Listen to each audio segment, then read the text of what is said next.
we back. Short turnaround, short turnaround from this afternoon. Yeah, very short. Not a planned one. Yeah, not at all. But Brian was coaching, I was cooking, and doing some other stuff, preparing to cook. And we saw those workouts. We went over them, the ones that got leaked earlier. So I called Brian. I'm like, hey. We barely went over them. We were on the show with Kiefer and Kyra, and got some word that Hiller and then Spin had posted some potentially leaked workouts. So we just looked at them real briefly. Obviously, didn't know for sure. And it turns out that obviously CrossFit saw that, and they probably had some meetings and decided to just drop all the workouts on us on Thursday night. And they had promised them by the 10th of May, and so we got them here on the 2nd anyway. So I've barely looked at them. So we're just going to go through them and give that looks familiar, and that's not from this year. No, it isn't. Sorry. Barely looked at them, but we're just going to kind of give our first blush reactions. Yeah. So I think they announced them on their Instagram page, and I'm sure that they'll populate them in other places, not yet on the website. But again, this is probably a late change, an unexpected thing for them to be doing today. And so even though sometimes we can be critical of the fact that they don't seem to all necessarily be on the same page with their plan for running out certain information, in this case, I would say that is understandable. Yeah, definitely. But them not having it populated on their website probably is like what you said. I mean, their hands were probably forced after the leak or release or whatever you want to call it. So.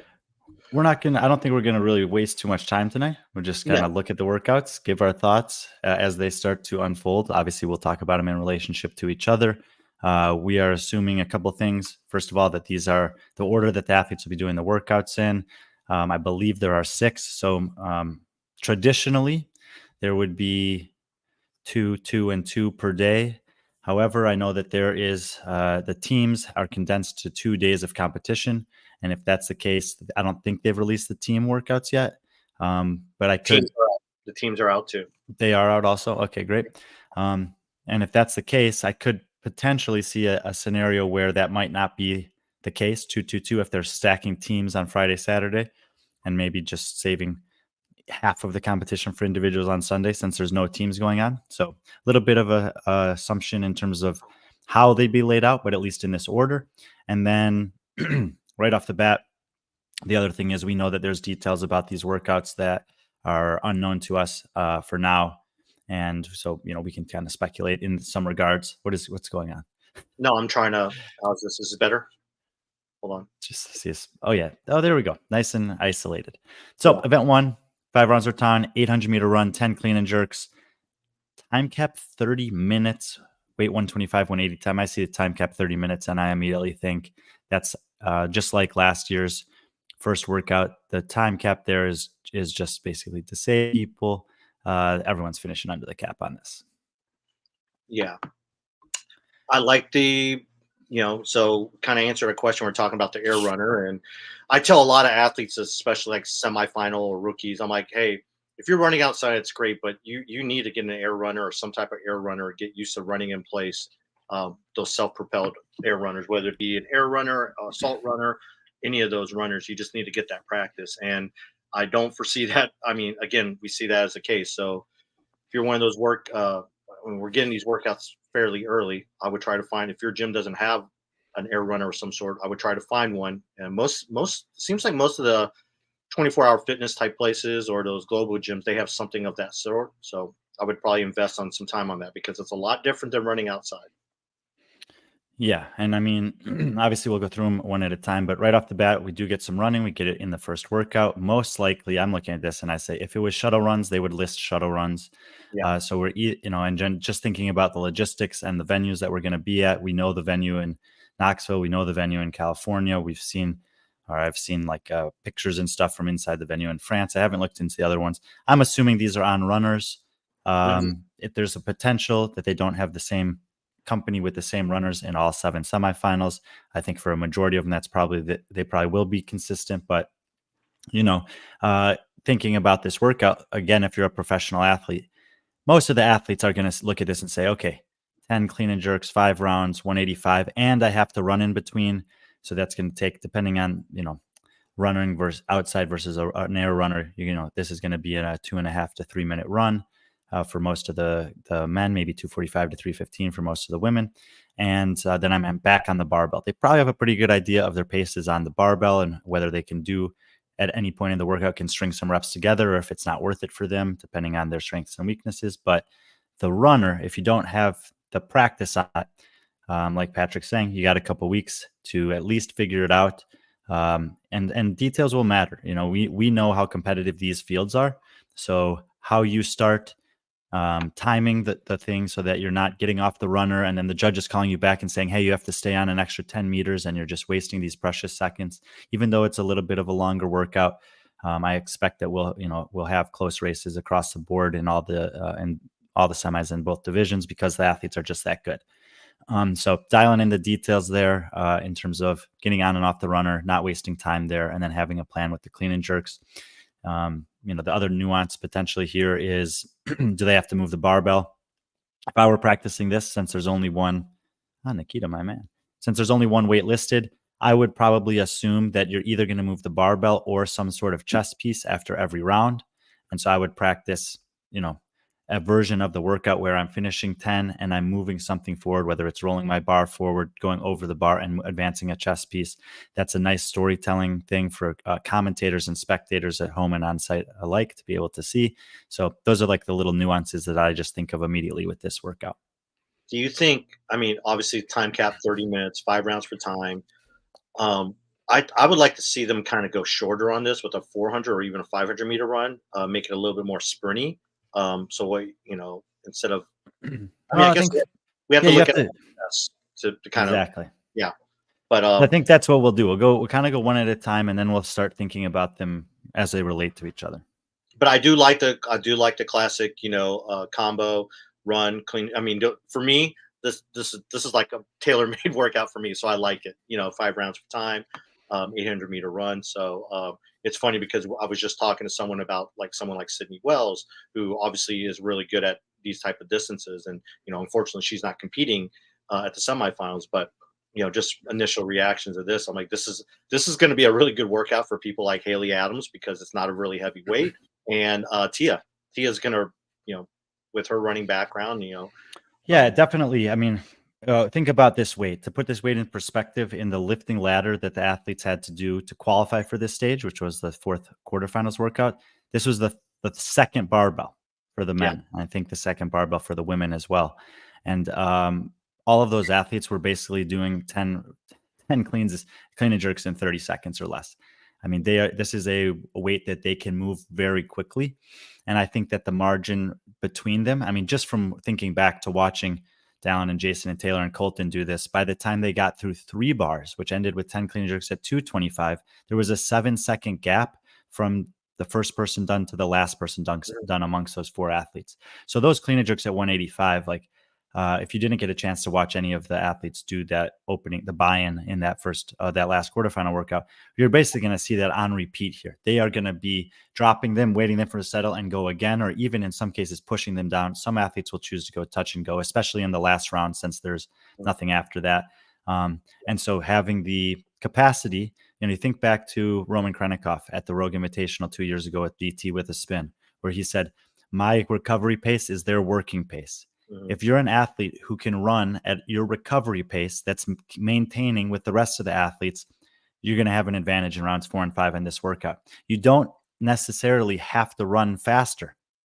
You just have to be feeling better coming off of the runner, because all of the athletes can move this weight. And it's funny you mention Roman, because when I think of this workout and these movements, Jeffrey Adler probably, he's probably the guy he could blow this away. Sure. He had Heat 1 app set the odds as Adler versus the world on a clean and jerk AMRAP. Yeah. He beat the world on it. By the way, he also won the 5K run at the games, and he did so in pretty controlled fashion. You think about the work that he's been doing with not just Caroline, but Chris Hinshaw over the past season or two. And you can guarantee that all those little details I talked about, that Adler, he won't even have to really think about it. He's just going to know what needs to be done here. Yeah, he's going to be a great, they're going in the last week. So he'll already have seen some top times. With Danielle should do great also. I mean, quite frankly, if you're a top 10 athlete at the games, you should be smashing this workout. Like running and barbell cycling has to be in your wheelhouse. Correction. Second in the 5K to the Yellow Host, I think. Yeah, correct. Cool. I like this. It's a callback to some of the regional workouts. You usually start off with some type of long workout. First thing that comes to mind is 2018. Starting off the row runner. So cool. I like this as a good starting off. They like to go long at the first workout of a semifinal, a regional. So I would say no surprise here, but nice to see the barbell. Yep. Notably, again, this is a moderate load. There was some critiques. We even had Griffin Raleigh on the podcast this week, and he mentioned yes, there was he called it a battery test. He said there wasn't really a strength test. Obviously, the power output of the step ups, the rowing, the snatches, the lightweight, the clean and jerks, it paid off to be strong, of course, as it always does. But we'll wait and see if there's a heavy test that emerges. But moderate cycling of the barbell, longer time domain. My guess would be longest time domain of the weekend, right off the bat, which is kind of on par with what we'd expect. Yeah, and if things stay to form where you're doing 2 workouts every day, let's take a look at event 2, another long one. So it looks like a lot of capacity being tested that first day. 5 rounds for time, 100 double unders, 20 total bars, 10 front squats. Weight at 155 for the women, 225 for the gents. Time cap 18 minutes. Yeah. So first thing I think of here is that all of the athletes are going to be attempting to do the double unders unbroken. Obviously, you might have a trip here or there, but I don't even think there'll be too much in terms of strategy there. I think these athletes are so proficient with that movement that that's the recovery in this workout. And honestly, the toes to bar as well. It's only 100 reps, sets of 20. You will see some different strategies here, as we saw in the gymnastics dense workout during the quarterfinals. I saw, Fisa Gaffi did 5s the whole time, and it was only 60 reps, and it didn't really have much of an impact on her relative to other competitors. There were other limiters in that workout. The first time that I really took notice of something like this was in Dubai in 2019, I believe, where Vikowski did all sets of 5 on the toes to bar, where Vellner did three big sets. They had to get to 60 that year as well, and they basically finished at the same time. So variety of different strategies can work on the toes to bar here. The front squats is where I see the limiter on this workout. It's not a super heavy weight, but just from a breathing perspective, the grip maybe gets taxed a little bit. And then there's also just the fact that it is 5 rounds, even though these athletes are phenomenal. Why is Dave Suck on 185 light for this caliber athlete? First of all, I don't know for sure if it's Dave, Boz, group of people that are making those decisions. And I'm going to hold on that until I see the rest of the workouts and see how heavy we end up going at some other points in the competition. Because right now, 2 workouts in, I'm seeing what I would, for these athletes, that's a lightweight clean and jerk, but it is a lot of reps. I think that they had double Grace at 135 as a workout back in the 2014 CrossFit Games. 10 years later, now they're having 50 reps in a semifinal at a weight that's 50 pounds heavier for the men, 30 pounds heavier for the women. So, the volume still matters. It's not just 10 reps like it was in the quarters, it's 50 reps.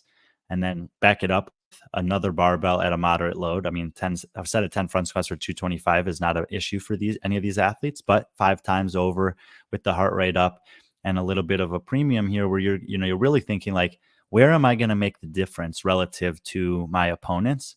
Yeah. And what we know about this stage of competition is most likely they'll have, again, a sequence where you're moving the bar or you're moving something, a chest piece in between rounds. And therefore, the opportunity to make up the difference for the best athletes in the world is in the transition, where you can have, if you do have to go over your bar and move a chest piece, you can choose to walk or you can choose to jog. And probably the jog is going to win out for most of the athletes. But just having a lot of discipline to make sure that you're not wasting time when you get to the toes to bar, whatever your plan is, that you start executing right off the bat. Same thing with the front squats. But now we have these workouts announced earlier than usual, and that means more time to prepare, which means that the margins for error are going to be even less, and there might be an added premium on really trusting whatever plan it is that you and your team or your coach would come up with on a workout like this. I think this one right here, I think what it's going to really test, especially for some of the fringe, maybe not the elite athletes, is maybe grip. Um, that's 500 double unders. And then you also have the front. I mean, you can relieve that. You can relieve that grip a little bit on the front squats, but still, it's adding still a lot of tension on those They forearms. just JR had front squat holds actually Yeah, at his competition this past weekend for the teams, and he had a rule in there where you could not do the yeah, whatever this is called kind of yeah, the hold. quads. Yeah. I hope that, I mean, there's no athletes that are going to be doing that, but Mhm. the front rack, you're still taxing the grip. It's going to have on the forearms Yeah. there. So This is going to be a grips, full arm workout. forearms, lungs, and I think a lot of execution and strategy is going to come into play. I do once again though. I think even though it's an 18-minute time cap, I mean these guys are all doing 100 double unders in a minute. They're doing 20 toes to bar in a minute, 10 front squats. Like you're going to see times in the 12, 13-minute range that we world record times, I think, and a lot of people finishing around the 15, 16-minute mark. And I expect that there will be, even in a 5-round, 15, 16-minute workout, there's going to be some close finishes. Yeah, a lot of questions, a lot of comments about Taylor. I think we'll talk about Taylor and how these workouts. I mean, obviously, you know him really well. He's a fan favorite. Yeah. People are wondering, so we'll talk about that, recapping it. But a lot of positive comments about him and how these workouts lay out for him. So kind of cool. We'll move on to workout number 3. Hold on, let me zoom in on this a little bit so it's easier to read. Sure. Yeah, Here. when I love that idea, by the way, of yeah, we can talk about Taylor. I know him super well as an athlete, and I mean, I've already actually, if you don't regularly listen to our show, I've already actually ranked all the athletes based on what I thought, and I was going to release these rankings absent of the programming. Now I'm debating what I should do. But let's see the programming. If Taylor makes it to the games, I'll open mouse kiss him at the ceremony. Well, I don't know if he's going to be up for it, but let's see what all the workouts look at, and I'll tell you how good I think his chances are Yeah. relative to what I thought before. And by the way, we need a yeah. We'll talk about that later, Wad Zombie. All right, event 3, 7 rounds for time. This should be kicking off the second day of competition. 7 rounds for time, 10-calorie echo bike, 1 legless rope climb, 10 box jump overs, 1 legless rope climb, time cap 16 minutes, 15-foot rope, 24-inch box for the ladies, 30 for the men. This is something we looked at very briefly when it was released or leaked, but now kind of let it sink in and realizing it's a real workout. Thoughts?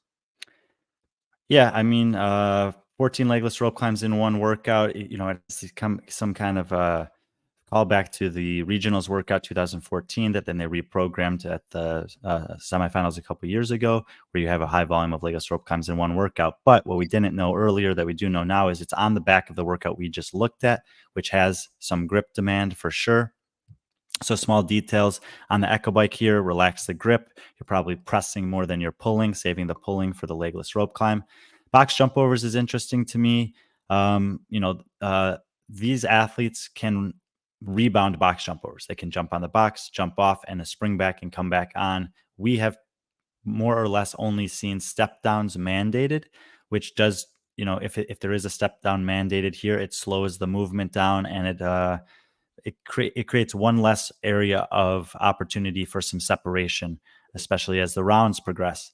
If there is no opportunity to jump, and you have to step down, and then I think this workout just comes down to the legless rope climbs. And if you have the capacity to get to the rope and go up the rope instantly without thinking about it, those are the athletes that are going to win this workout. 10 calories on the Echo Bike.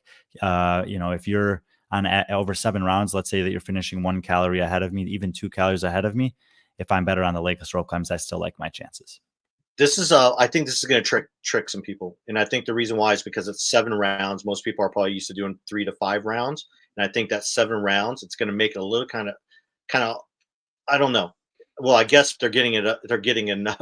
These athletes are getting these workouts early enough that they'll know what their capacity is. But I think any other, if this was thrown at somebody, the 7 rounds for time might end up being a little tricky, um, just because I feel like you can easily burn out on this one going out too fast. Yeah, You and we know, were actually referenced it on the show earlier today. Legless rope climbs is a movement that once it goes, I mean, it's it's on. pretty much nights lights for you. And Mhm. we saw athletes all around the world at that regionals program reprogrammed that would be looking great for 7 or 8 rope climbs and get to that eighth, ninth, 10th one, and then it would they suddenly just be standing there sometimes, um, you know, completely seeing their dreams for that season go away. And the thing is, like the fields are so competitive and so deep, and the athletes are so good that even by this point, there are going to be athletes that are not happy with how workouts 1 and 2 went, that are going to feel the pressure and the need to do something good. And so even though you're not even at the halfway point of the competition, there will be athletes, I think, that are almost forced into a position of going out hot here, and then it'll just be a matter of whether they can hold on or not. But we'll see some people with tears in their eyes on this workout. Yeah, I think so. I think you're gonna have some people selling it, especially those last 2 rounds, just emptying that tank. Because, like you said, there's probably outside of the rope climbs, which it'll separate the bad rope climbers from the good ones. There's really not much room for separation. But I like this one. It's definitely geared toward maybe the taller athletes, the bigger athletes. So, you know, yeah, someone again.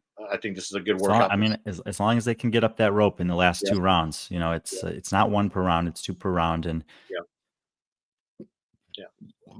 So, um, well, go ahead. and it's nice. It's also nice to see. And this is the first through 3 workouts. I believe this is the first high skill gymnastics that is entered into the mix.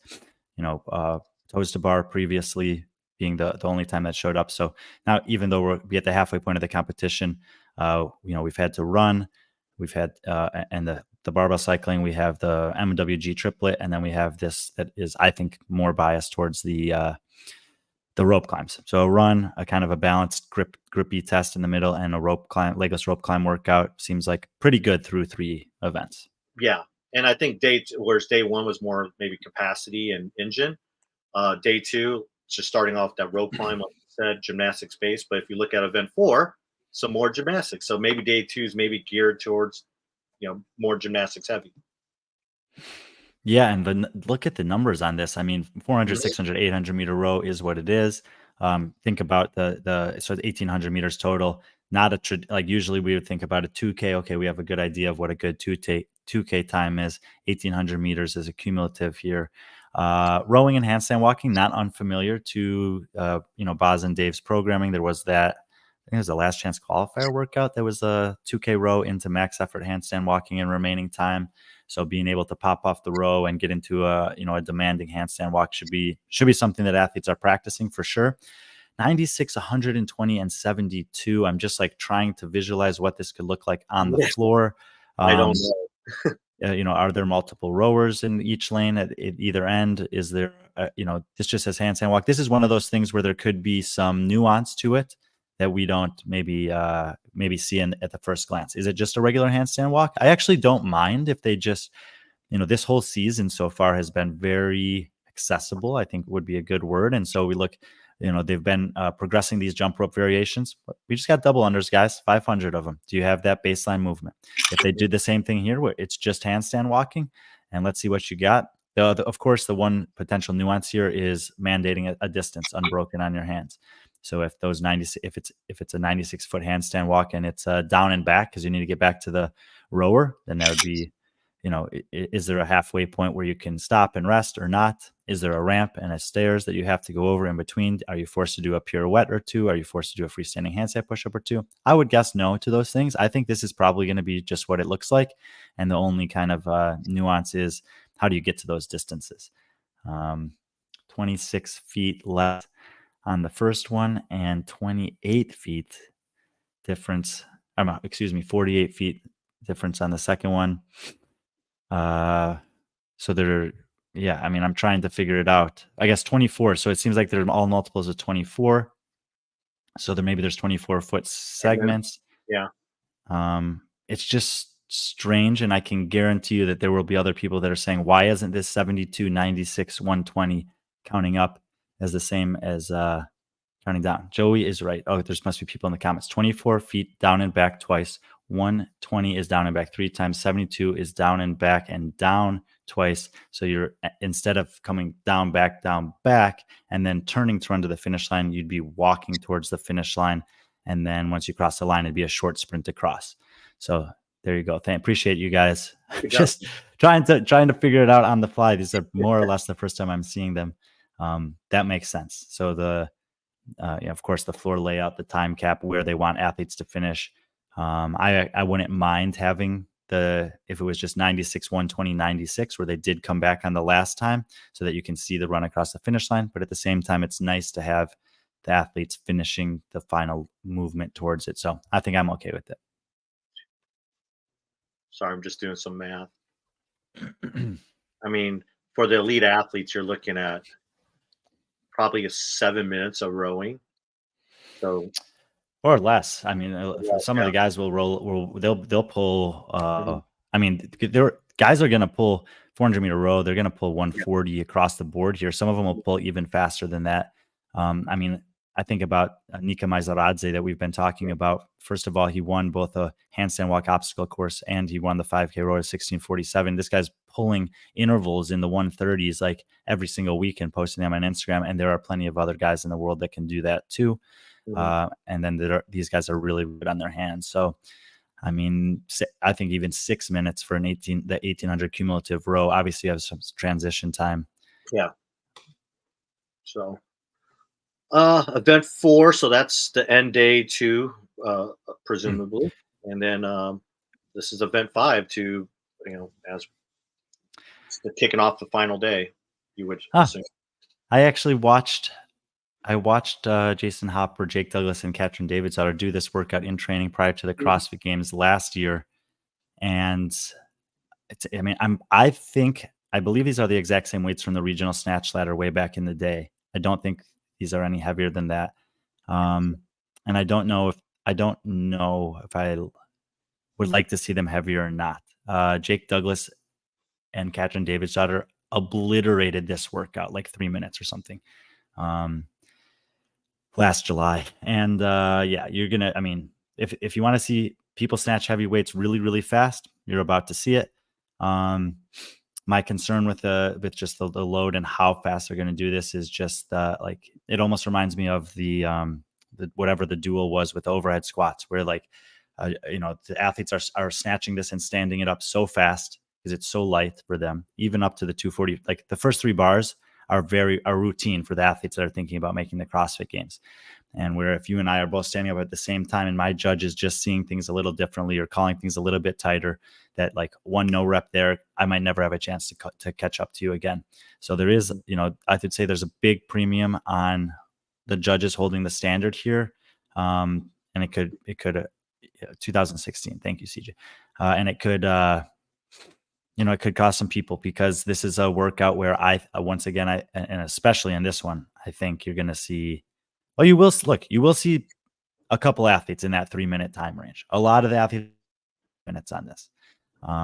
We saw athletes that were, I think that, in 2016, I think Josh Bridges might have even PR'd his snatch that day, hitting the 265 snatch. And in other parts of the world, there will be athletes that will struggle with those last weights. But when you're talking about North America regions, Europe, Oceania, and then the top heats, even in Asia and Africa and South America, like they're going to be blitzing this ladder. Yeah, let's see event 1 here. You can't really sort it, but I'm seeing times of event 1, Ben Smith in the Atlantic Regional 6:43. This is going to be totally different than that. Yeah, Rasmus Anderson 6:40 in the California Regional, Central Regional. Alex Anderson 6:18, Scott Panchik 6:19. East Regional. We're going to see people cut those times in half. Fraser 6:05. I assume that's probably the best time in the world. BKG 7:39. Again, this is 2016. So that's pretty cool data point for BKG. To see how much better he is from 2016. Yeah, I mean the nice thing about having the workouts earlier, one of the nice things, and especially when they have a repeat workout, is guys like Barkley or Halpin or whoever is out there, they can pull that data Hmm. for all the athletes that are registered for this year's semifinals, and we can compare it to their times from back then, as well as the best times from back then. But I'm telling you that you're going to see people winning this workout underneath 320, 315. It'll be fun to watch. It's incredibly impressive.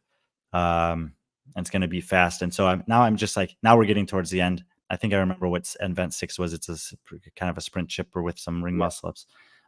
Well, 620 on the women's side. Oh, Katrin 530. Yeah. Yeah, Sarah 621 Pacific.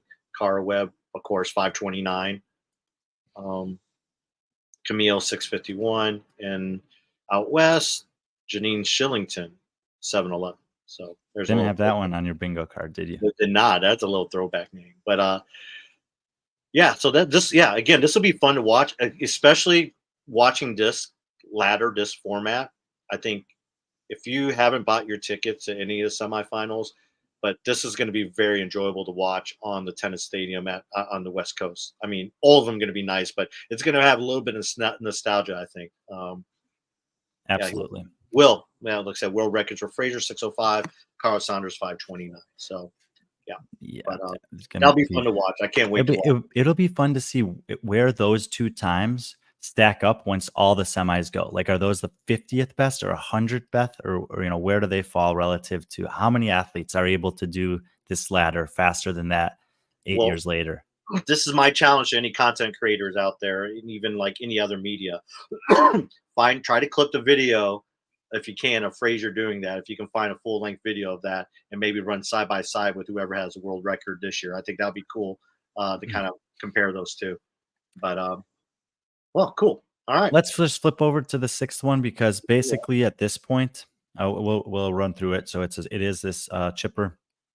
30 calories for the men, 22 for the women on the Echo bike. Second time we've seen the Echo bike. 15 muscle ups. We're assuming ring muscle ups on those. 72-foot dumbbell walking lunge. If that's the same as we have from the handstand walk, that would be a down, back, down. Set them down properly and go to the finish. 2 70s and 2 100-pound dumbbells. We don't know if they'll be able to carry them in the regional position, which is one in the front rack, one in the farmer position, or however they're going to mandate doing that. So I like that there's some nuances that are unknown at this point. But now we have more or less the full picture here. By the way, sprint finish for regionals or semifinals, very, very common in, to have a 6-minute cap. It's going to be fast. Everything's on the line. 100-pound dumbbell walk lunge, nasty. Farmer maintaining upright position, going to be gross. Joe Piero will be at the semifinals taking this on. And he says that's a tough one, especially because you're going to, I mean, all the guys are ripping those muscle ups. That's 15 unbroken muscle ups, I think, unless you're taking a strategic break to save the grip for that for the lunge, so that you can make sure to do that unbroken. So I guess there is a little bit of a possibility for some strategy there, but the turnaround makes this way worse. Yeah, that's an opportunity to potentially rest the grip too. If you do mandate turnaround wherever you're holding them, if you can set them down, turn around, pick them up just to give a little grip reprieve. Maybe if it is a regional lunge with 1-in-1, you can switch to the other side if you're a balanced athlete in that regard. So a little bit of nuance there, but now I'm looking at this entire thing, and I'm wondering about this, just the overall strength that's being tested. And from the perspective of an athlete like Griffin, who suggested that, yeah, there was some weightlifting in the quarterfinals, but we didn't really test for strength. And now you're looking and we say, okay, we got 50 clean and jerks at 185. Obviously, it's helpful to be strong, but probably the runner is going to do best on that workout. We have the front squats at 225. It's helpful to be strong, sure, but if we think back to Dubai this year, where they had an interval style workout that had AMRAP front squats at the end, it wasn't always the athletes that you thought would do the best because they were the strongest that won that workout. Leg endurance, some strategy, and in that workout, potentially also the grip. It's a little bit of a longer time domain. So your ability to express strength over a period of time seems to be tested more here than anything else. That we have the legless rope climb workout, we have a rowing and handstand walking workout, and we have this workout. So that only leaves the snatch ladder, which I would say is it's debatable if it's heavy enough or not. Pure love the recall, the run it back exactly as it was. But if you're a guy who's banking on making up some moves on a leaderboard with a lifting complex, a 1 rep max, something like that, then that snatch ladder may not be what you were hoping for. Yeah. We did have a conversation earlier this week about potentially a lifting ladder in the semifinals, though. So that's cool to see one actually rolled out. Yeah, it's pretty cool. All right, now that we've seen all the workouts, and you said there were a bunch of comments and questions, so yeah, I haven't looked at any of those things yet. But what have you got for us? I haven't really tagged anything, but most of the questions are just asking about like Taylor, how a lot of them think that he's going to do well in these, and looking at the workouts because there's not too much of a heavy load on the squatting. I mean, there are, of course, what's it, 10 front squats at 225. I mean, you know, that might cause issues for him afterwards. I don't think during, because he's such a good athlete. Like, he's not going to quit on a workout like that, but maybe afterwards. So again, I think that's key for someone like Taylor, who's been out of competition for so long, is that recovery, getting rested, icing those knees, just getting the right, just the stuff that he hasn't done in a while. I think those are things that will be really key to him, and hope and he'll have. What's that song? It's like ice in his veins. And I'm terrible with song lyrics, but as you were going through that list, I just felt like you were about to start dropping a rap beat or something. Yeah. Look, before I saw any of those semifinals workouts, knowing Taylor as well as I do as an athlete and as a person, I figured that the semifinals would play out for him very similarly to the quarterfinals. Now, the workout that he got a really poor score on in the quarterfinals is not the workout that I thought he would have a poor score on at semifinals. I think that was just a bad day for him. But I was expecting there to be 1 to 2 tests, and we're talking about the North America East region, which in my opinion is the deepest 1 through 40 field in the world, and probably in the history of semifinals or regionals. And I still thought that with how good he is at certain things, that he would have 1 or 2 workouts in the top 5 in his region, another one 6 through 10, somewhere 1 11 through 20, 1 20 through 30, and likely one in the bottom 10, just because they would touch something. That's a heavy lunge for all the athletes. The snatch and the lunge would be the test for Taylor. We'll get to that in a second. And so I thought, yeah, he would need those good workouts to balance out what's likely going to be a bottom 10 finish. And that's just because of what he's had to go through just to even get to this point. Now that he's here, 6 months ago, he didn't know if he would be competing in this season at all. Things have been progressing really well since January. His knee feels great. And this is because he put in the work. He put in the time, rehab, prehab, doing everything that was necessary, blood restriction therapy that he did, and all this other stuff forever to get back to this standpoint. But he can't, Lil Wayne, drop the world as a song. Yeah, good job, Melissa. Yeah, now that song's in my head. Oh, that's a good song. So it doesn't make any sense, regardless of what the tests are. He's not going to be able to put on 20 pounds on his clean and jerk or his snatch or his 4 rep max, whatever, in this amount of time. So he just needs to kind of know what is a safe limit. I still want to see that question in a second. He just needs to know what's a safe limit when the weightlifting tests come up that I can do. If a 1 rep max snatch came, can I do 275? Can I try 285? What's dangerous for me? I mean, he snatched 295 at the Granite Games 3 years ago. His knee, I believe, is healthier now. He had 275 yesterday, posted on Instagram. It looked amazing. So that's a good sign if you're looking at that snatch ladder, that he doesn't have to go above 275, and he feels really good with it. What was that question that was just up there? He's just totally agree. Hasn't been tested. Muscular endurance has, for sure. It definitely feels that way. As far as the comment about the lunge that the guy made, at JR's competition, yes, Aaron Fraser. Didn't JR just do lunges like this at Crash? Yes and no. Those dumbbells were 75 pounds, but they had the rope attachment. So the grip, the demand on the grip was more. The length was 50 feet. And most of the athletes there, not just Taylor, most of the athletes there handled it very, very easily. Taylor also programs a ton of lunges if you follow Train Sentinel, and he does a ton of lunging in his program. The single leg strength is obviously a massive tool in the road back after multiple knee surgeries. I don't think the lunge is an issue for him at all. if I was the rest of the field, I would be scared to compete against him on this workout in particular. Has a good amount of time. Yeah, everyone has a good amount of time to practice. Joey saying Taylor could place top 5 here. Well, I mean, yeah. If we're just, we can run through the workouts. If you want to talk about Taylor, I don't mind. I mean, it's there's other athletes like him, but like he's gonna smash this final. What's the one before it? It's the snatch ladder. Yeah. I don't think he'll win the snatch ladder, but I don't think it's gonna. I think it's a top half finish because he has such good snatching technique that he's gonna have the same movement pattern from first barbell to last barbell. The risk in that workout, not just for Taylor, for any athlete, is going too soon on those last 2 bars. You have to know your limits, because if you wait for 20 seconds and watch 2 guys hit the lift, it can be like, damn, I need to go. But if you go early and miss, and then you miss again, and then you miss again, 4 athletes can pass you rather than 2. So really premium on execution, not wanting to miss lifts, and really understanding how you can optimize that workout for you. Just, and in Taylor's case, there are some guys that will probably do that ladder 30 seconds faster than him, a minute faster than him. That's okay. He can still have a 10th to 15th place finish, 15th to 20th even on that workout, and be just fine, I think. Yeah.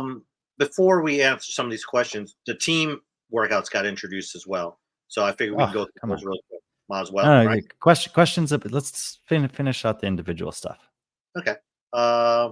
Focus on individual. I don't even know if I want to do the team workouts today. Yeah. Who's your prediction for world records of each workout? That's pretty fun. Can you pull them up again? I'll try my best to throw some names out there for you. Let's start with event 6 then. I need to find the other ones then. Sure. So event 6. Event 6, echo bike, muscle up, lunge. World records. The thing is about the world records, usually, not always, usually they come out of the last week, when we also have North America East going on the last week. Yes. Which is, has some of the, it has the first, second, fifth place guys from the games last year, and also some home run hitters in that, in Jason Hopper's, Taylor Self's, Austin Hatfield's type of people, even Jack Barlow's. Like, Will Morad's had work. Like, I think that there's going to be, especially on the men's side, a lot of records falling in the last week. Women's side, not that much different. Between Toomey, Lawson, Brandon, Raptis, Adams, Barnhart, Wells. I mean, there's going to be some records broken there too. Bike, muscle up, lunge. Off the bat, man, sorry, dude, that was event 6. God damn it. Honestly, bike, muscle up, lunge. I mean, I think Tia. I mean, I'm just trying to think. I think Tia might break multiple workouts. Yeah, this is a team event. What are we doing? I can't look at a team event while I'm thinking about individual. Sorry, but yeah, I'll say honestly, man, Taylor is so good at this workout. I don't know. I think they're coming from the last week in this one. I'm going to go with Jason Hopper and Tia Clark-Toomey. I was going to say that too, because Hopper showed that the 15 muscle ups is nothing. He moved so well when he did that muscle up workout, and he's, I mean, he's going to crush that echo bike. He's going to go full send, and with his length, that 72 foot, and I just think he's going to do well. Him and Vellner will put up a good time on that workout the week prior. Yeah. And Yellow Hoste might put up a great workout in week number 1. We're just looking at the men right now because I think about it. He had a good muscle up workout, lunges, advantageous for him. Great on the bike. Not that I think the bike's going to matter too much. Sneaky guy to watch on this workout, Benoit Boulanger. Good one, yeah. Other women that I'm looking at here, I'm thinking Alex Kazan will have a nice score here in the middle week. And I actually like some of the smaller girls in Europe to do well on this, just because they're so good on the gymnastics. Like we were talking about, some of these women competed in Dubai. Claudia Gluck, Elisa Fuliano, Andrea Solberg. Even I don't think the bike's going to factor in as much for the women as the men will come off. I mean, we saw last year that you can still have some separation on the bike, but I really think that efficiency on the muscle ups and moving with the dumbbells will be a factor here. So those are some names that come to mind initially. Okay, there we go. So event one, we're gonna go back to event one. I should have started. Sorry, but event one, 800-meter run, 10 clean and jerks. Obviously the name that sticks out to me is Adler for the men. For the women, I'm thinking, God, the women. I mean, DB would kind of because that's not a heavyweight. I don't know. No, Who do she you? should have a good score. Yeah, I was just kind of looking for, I think Gabby McGowan can do quite well on this. And I think Alex Kazan's going to do really well on it again. Probably light enough that Emily Rolfe can put up a good score the week number 2.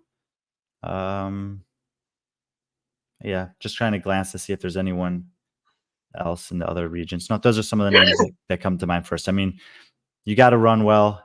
I'll be curious to see how someone like, Jennifer Muir, Amy Kringle does on a workout like this. Yeah, Kringle, it looks like obviously she did really well in the clean and jerks this year, and that run shouldn't be too big of an issue with her. But yeah, I could definitely see something like that. Yeah, but yeah. So event two, 5 rounds per time, 100 double unders, toe to bars, front squats. I feel like in a isolation, this is probably the most difficult one to pinpoint an athlete who's really going to crush this. I'm almost wondering about someone like, I know this might sound crazy, but like someone like Olivia Kerstetter. Like they could just move the front squat so easily. Yeah, she's like surprisingly good on the the lower skill gymnastic stuff. I don't know. I think that if you're not paying the price on the front squats compared to other athletes, that'll be advantageous. A woman that sticks out to me is one we had on today, Kyra Milligan. I mean, yeah, similar thought there. And I like Dallin Pepper for the men on this one. Yeah, I think Dallin, the way he cycles those double unders and those 20 toe bars are nothing. And yeah, that weight on the front squat is not going to be anything for him too. But yeah, I like those two names. Also out of this could potentially be a good workout for Travis Mayer. I don't know if it's a world record type of a thing, but if you're a Travis Mayer fan, and I mean that East region is going to be really tough. I wouldn't be surprised if he puts up a competitive score here. I don't know what heat he'll be in if it is the first day. Oh, workout number 1, Von Rohr wins it. I disagree. She's not a very good runner. I mean, it's easy to look at it and say, "Oh, she's high rocks." That's a high rocks type of athlete. But if you look at her high rock stats, and I've brought this up before, running is by far the worst thing that she does in high rocks. If she was a better runner, she might be a high rocks champion. You know who else is going to smash this is Bill Leahy. Yeah, Bill. He's amongst the best in the world in toes to bar. He's amongst the best in the world at jump rope, and he's been hammering the squats to make sure that that's not an issue. He has a world record at a regional before. Yep. He might have 2 chances on back-to-back workouts to set some really good scores because the next one's going to be good for him too. Yeah, let's look at that next one. This is an athlete in Bill Leahy who, if he is allowed to jump on the box, off the box, back on the box, he will do it in every round. Mm-hmm. He's not going to give away anything on the rope climb. The rope climbs, in fact, he's probably better than almost everyone he's competing against, assuming he's maintained the capacity he had a couple of years ago, and he's great he's power enough to hang on the bike. So he comes off. I think he could have a really, really good event 2 and event 3. If someone in the last week was going to beat him on this, man, I mean, it's hard. Yeah, I mean, if you watched Crash Crescendo, you saw Taylor do legless rope climbs. I mean, he goes up and down the rope. He goes up the rope and down in 3 seconds. It's insane. It's not an issue. He can do 14 legless rope climbs all day. If they are allowed to rebound off the boxes, that would be a negative for him. If he's allowed to, if everyone is forced to step down, which is 30-inch box, I'm very interested to see how they're going to choose to do that. Yeah. But he could have a great score here too. But again, this will be the first workout of day 2, and a lot of it have to depend on Taylor's health. Coming out of that event 2 of the previous day. But when you're talking about world records, like it's a pretty narrow window. Yeah, I was just going to switch over to the girls. Roman on a machine, generally, yes. 14 legless rope climbs. I think that I don't know if there's enough space for him to make up time on the bike here to necessarily capitalize on that. This is probably one of the worst formats of a machine for a guy like him or a Jason Hopper, because the body weight guys that can just get up and down there can still hang for 10 calories. If it was 15, I think it would make a difference. James Sprague is a great shout on this, Joe Piro. And yeah, on the women's side, I mean, you have to look at Alex Kazan. You got, I would think, I mean, Tia's going to do great on this. If you're talking about potential world records, I could see her potentially knocking another one off the board here. And yeah, it's an okay workout for Laura. I don't even know if she'll, I mean, it'll be fun to watch in Europe. Actually, I'm not sure about that one. Justin Medeiros. Yeah, Justin Medeiros I'm so excited to watch him compete live this year. I mean, he was very pedestrian at the semifinal last year, even more so at the games. And yeah, Brent Fikowski is a good shout on this too. So, you know, the taller athletes with upper body capacities, like the Fikowskis, the Leahys, you know, if they pace this one right, yeah, they could be tough to beat. Event 4. I actually love Justin Medeiros. What about? Oh, it's Justin Medeiros. Yeah, I like him. I mean, he's a pretty decent rower, and then he's probably on the men's side one of the better handstand walk athletes out there. I like him in this one. Yeah, I do think. I mean, I don't know. Like, you have to, if you're talking about athletes who can qualify for the games, they have to have a prerequisite capacity on the row, and with the handstand walk in between. I'm just curious how big of a deficit you can come back from on the row, or even that you could gain relative to the others. I'm looking at that at the last round. Yeah, Tudor Magda is in the competition, and he was the name I was about to bring up.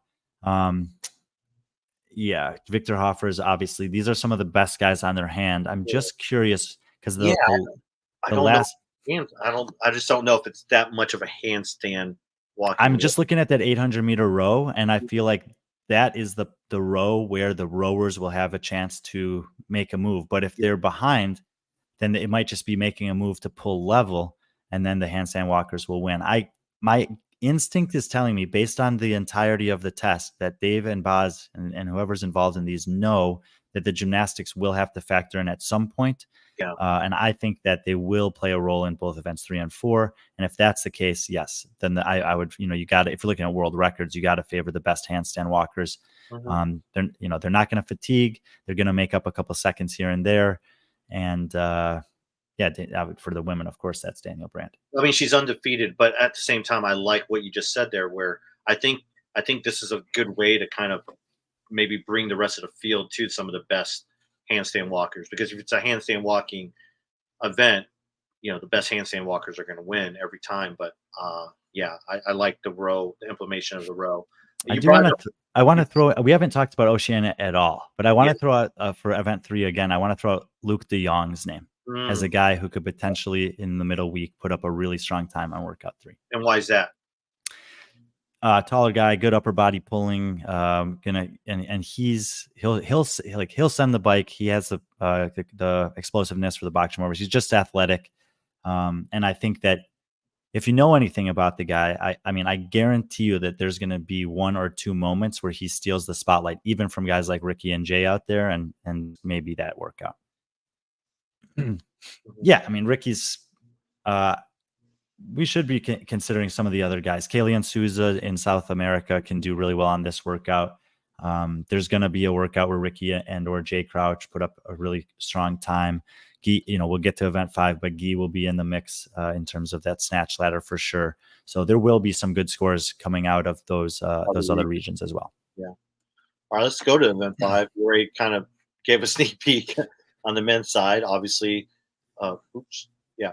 So this is not about who is the strongest snatcher. Exactly. That's the first thing that you have to understand. This is about who cycles snatches quickly, comes out of the bottom of the squat fast, make sure that they hit the extension on the hips and doesn't get a no reps, and has the capacity to do 30 snatches at progressive weights in less than 3.5 minutes. In all aspects, I think that's Guy Myers. Yeah. This is like, if you want a not 1 rep max layup workout for that guy, this has to be it.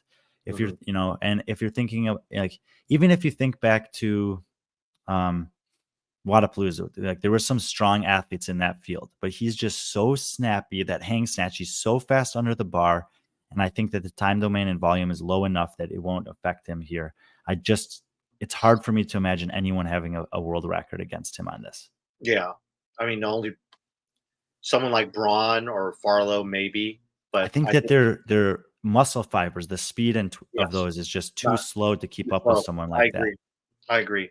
But this is a this in event 6, I forgot to bring it up, and more for event 6 because obviously it's the final event, but no reps. With something like a squat snatch, I can see someone getting, not getting the depth, especially as you get heavier. Gi sometimes rides that fine line on some of these weights, but again, these weights aren't very heavy for him that he can easily, you know, correct that.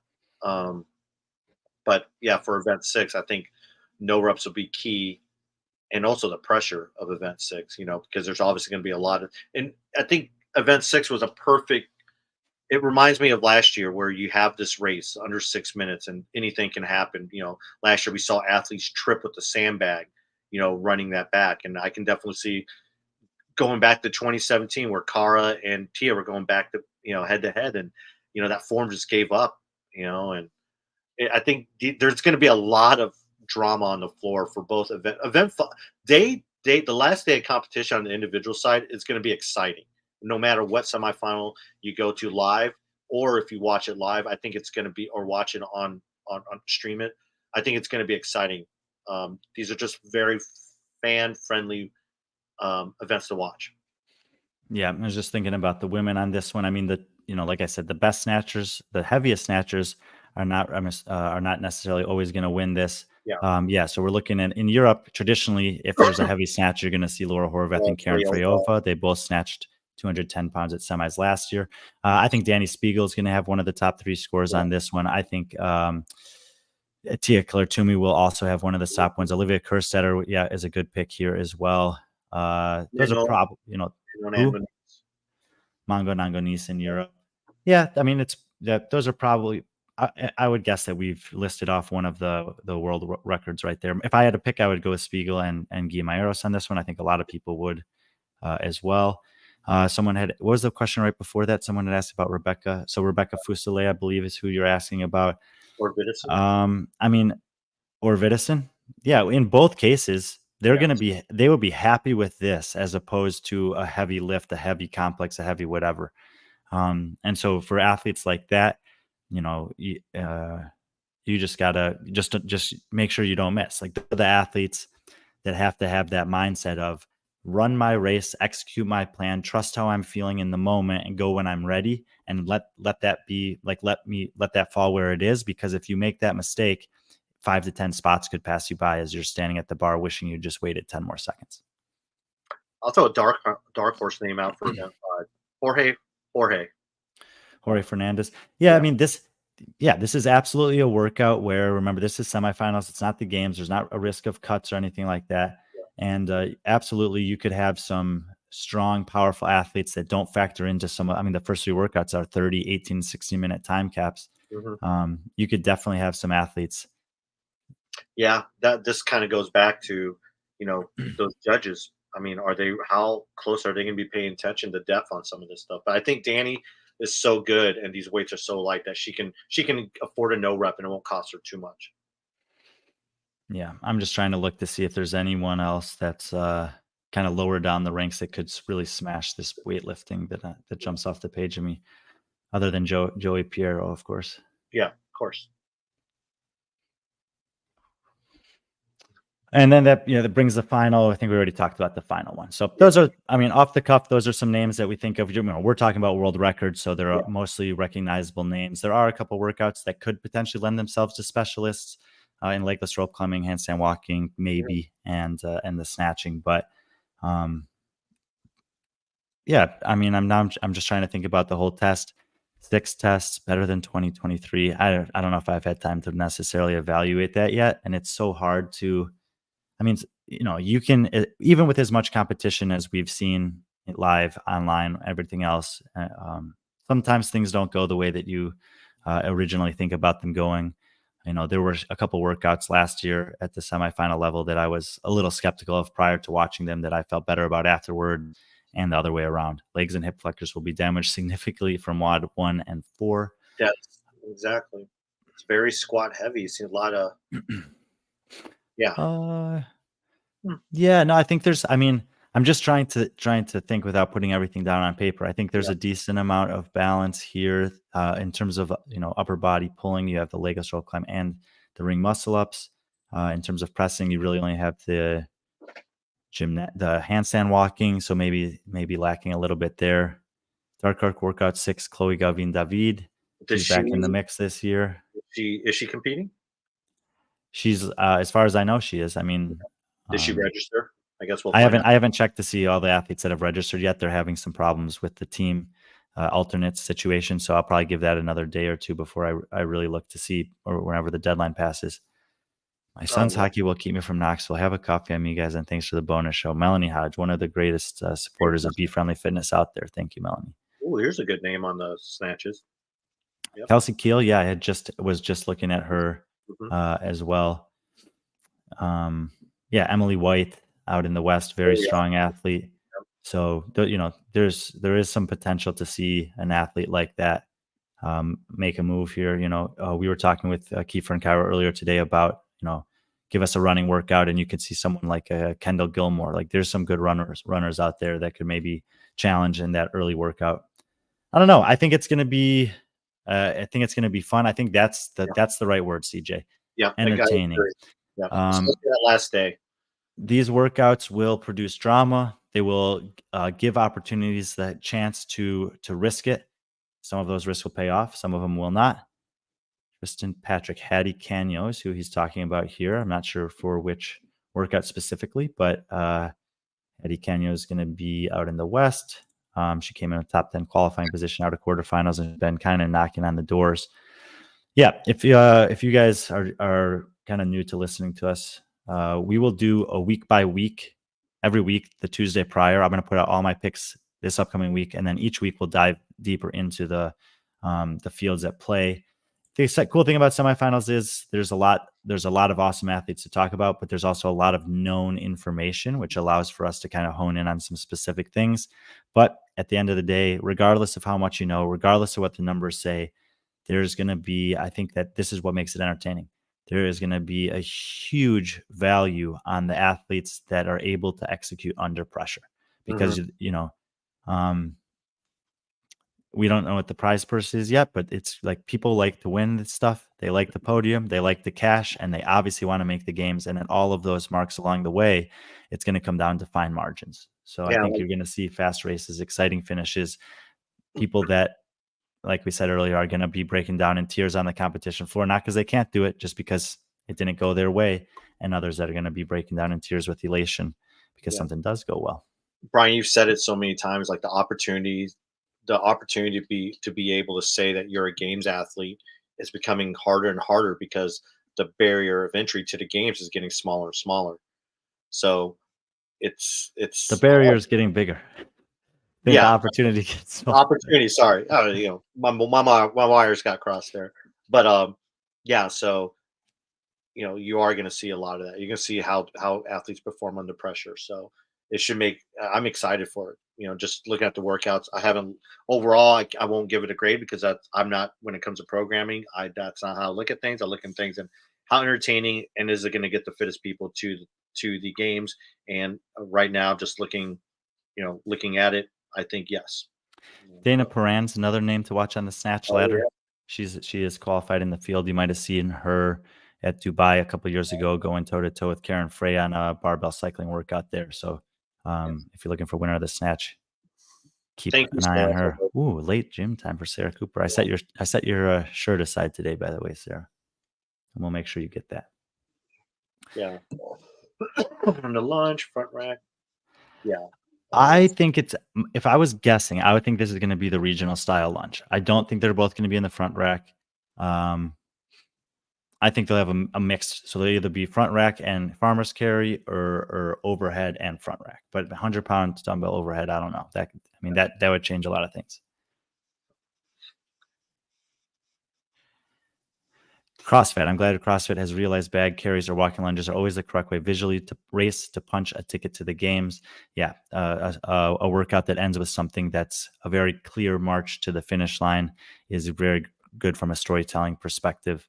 Um, and man, I'm just thinking back to now. I'm thinking back to Dubai when they had the lunge. They made the audible that year. They put the lunge at the finish, and Brett Fikowski came up one lunge short, and he fell from first place to third place that weekend, allowing Fabian Benito to break through, and Moritz Fiebig, I believe, to also beat him. CJ, $10. Thanks, guys. Was excited. Someone went live to chat about the events. Cheers. Yeah, I want to comment on what CrossFit hears. Do you guys feel bad for the pods that try to protect today or only went? Um, we uh, we don't really care. I would say it's like that doesn't dictate what we do. Like again, it came out, and Brian. I knew Brian was coaching, and I was just like, "Hey, do you want to talk about it and just get some first takes because we're going to do this regardless." And Brian's like, "Yeah, sure, why not?" And obviously, we're happy that you guys are here and we're doing something. But if someone else, if Sevon wanted to do something, or Bill or Chase or anyone wanted to do that, I mean, obviously those Bill when it comes to like Bill Chase or Shup and Scribble, they're those guys when it comes to programming. Those are the shows to watch, but that doesn't dictate what we put out there. I mean, we try to be mindful and respectful of that because we hope that's what people do for us. But at the end of the day, we just when we have these shows like this, spontaneous shows, it's a matter of like I call Brian or Brian calls me, and Brian's done this a couple times. Like this past weekend, he's like, "Hey, do you want to do a show?" And I'm like, "No, don't want to do a show." He's like, "Okay." We'll just explain. But this Well, happened and to be I mean, like we said, it like those guys they'll do some shows where they'll spend some time actually lay this stuff out, look at the volume, look at the where there's a maybe an excess of this or not lacking something here. I thought when he called me, I was like, yeah, this will be fun because I haven't had a chance to even think about it. So everything that you're hearing is just my first instincts as seeing these workouts, which is also like a fun and different way to assess programming. Yeah, and like I said, get with programming. They do have a show planned tomorrow. I mean, who knows with Sevon? They'll probably have something tonight.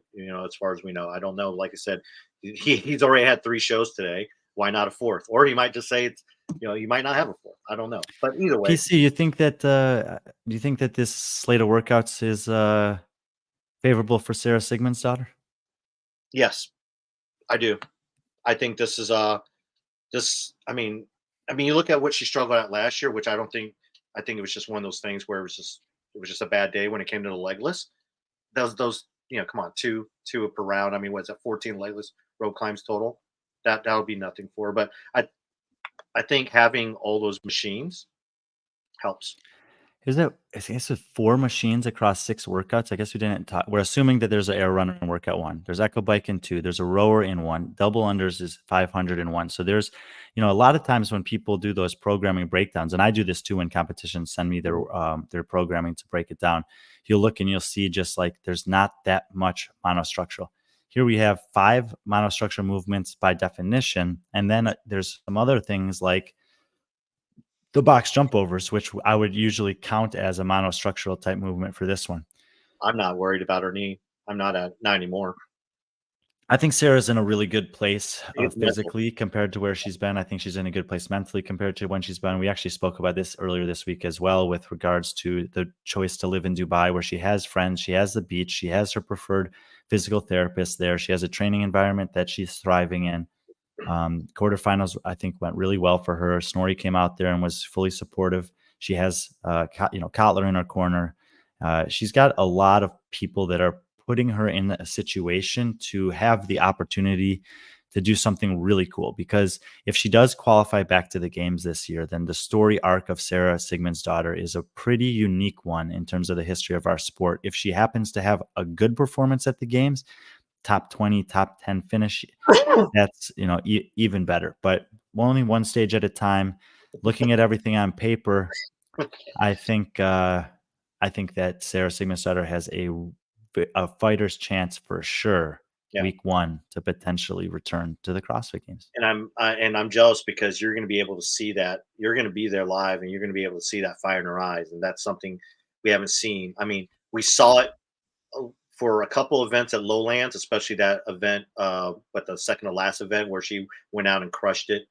She knew her back was against the wall, but I'm waiting for other moments like that. She's been quiet. She's been a normal. She has been quiet this offseason. I think that's by choice. I think we're going to be really surprised, and I can't wait.